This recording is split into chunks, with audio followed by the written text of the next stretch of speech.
자, 지난 10년 동안, 두 번째 꼭지로요. 지난 10년 동안 이스라엘이 가자를 폭격한 것을 들여다보자. 예. 왜냐하면 제가 뭐 세월호 문제든 토천하나 문제든 그런 거를 쭉 분석을 하면서 가장 좀 유효했던 부분은, 그러면 지금 이런 현상이 나타난다면 그 이전의 현상은 어떻게 나타났는가 보는 것.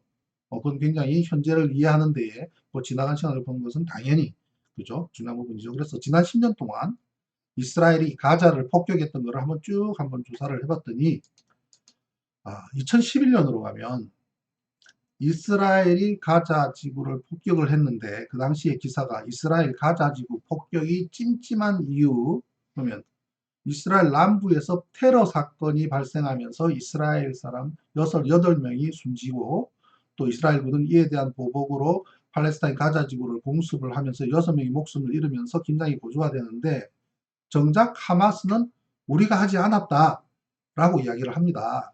근데 이집트 군복을 입고 있었던 괴한들이 이스라엘 대테러 부대와 총격전을 벌였는데, 이걸 기화를 해서 이스라엘이 가자 지구를 폭격을 합니다. 근데 하마스는 우리는 안 했다. 그 진실은 저는 모르겠습니다만은, 그게 2011년에 지금 10년 전, 그 이전에도 갈등 관계가 있었습니다만은, 굵직굵직한 큰 폭격 사건만 한번 추려보니 2011년 8월 달에 가자지구 폭격이 있었고요. 그리고 2014년, 참 대대적인 폭격이 일어납니다. 2014년 8월 달에 이스라엘 가자지구 폭격은 이스라엘의 소위 골딘 소위라고, 이제 소대장이겠죠. 하마스가 이스라엘군의 소위를 억류를 합니다. 그런데 여기서 황당한 거는요, 억류를 하게 되면은 구출하기 위한 작전을 벌이든지 아니면은 구출하기 위한 협상을 하든지 보통 이렇게 가게 되는데, 이스라엘은 한니발 지침이라는 게 있답니다. 저도 좀 깜짝 놀랐는데, 피랍된 병사와 민간인이 사망하는 일이 발생하더라도 그것을 감수하고 왕창 강력한 화력을 동원해서 초토화시키는 작전이 한니발 지침 발동이라는데요. 그걸 발동을 했답니다. 결국은 피랍된 소위도 사망했어요. 그러면서 엄청난 화력을 퍼부은 게 2014년입니다. 무섭죠? 예. 저는 이 내용을 보면서 그 당시에 군부가 그 골딘 소위의 가족들한테 사전에 얘기를 해주고 동의를 구했을까? 가족들은 뭐라고 했을까? 그냥 받아들였을까? 그 부분이 굉장히, 어떻게 피랍이 되면, 물론 우리가 미국 같은 경우에 납치 이렇게 나면 절대로 납치범들, 테러리스트들과는 협상하지 않는다는 원칙, 물론 그것이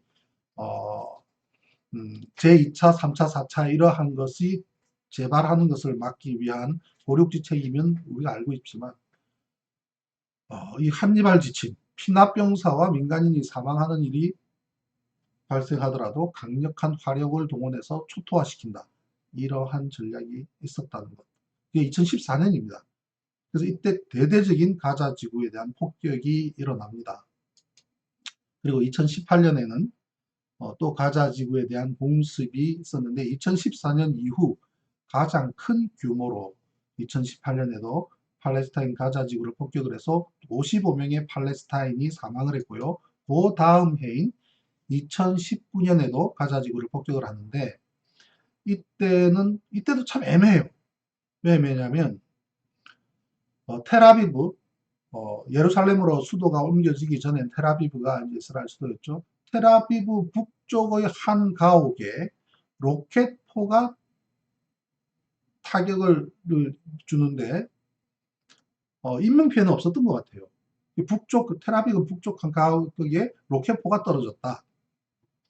그로 인해서 이거는 하마스 너희들 짓이야 라고 해서 2014년 이후에 최대의 폭격을 퍼붓게 되는데, 요때가 어떤 시기냐면요, 네타냐후 이스라엘 총리가 미국을 방문해서 도널드 트럼프 대통령에게 그 3차 중동전쟁에서 시리아의 골란고원을 뺏었는데, 중동 6.1 전쟁에서 그 시리아의 골란고원에 대한 이스라엘의 영유권을 공식적으로 인정받는 행사를 참석하고 있던 중이었습니다. 즉 이스라엘 총리는 미국에 가서 미국의 대통령과 정상회담을 하고 또 어떤 중요한 행사를 하고 있던 차에 이스라엘 내에서는 가자 지구에 대한 대대적인 폭격을 하는, 그것이 어떤 정치적인 의미를 갖게 되는지 연결이 되는지 그건 모르겠습니다만, 왜냐하면 총리의 승인 없이 전쟁이 일어나기 어렵지 않습니까? 그렇다면 어떤 메시지가 있는지 몰라도 이때 하마스가 한 얘기가 또 기가 막힙니다.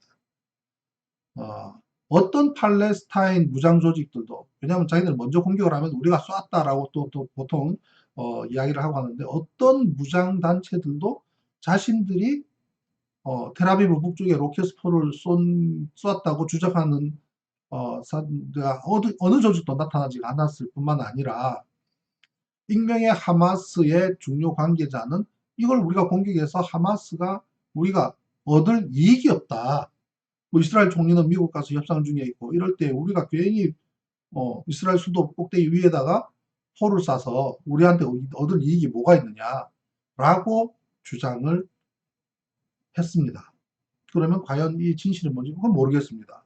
아무튼 그 로켓포 하나로 해서 엄청난 폭격을, 지금 재작년이네요. 이스라엘 가자 지구를 폭격을 퍼부었습니다. 그게 재작년인데요.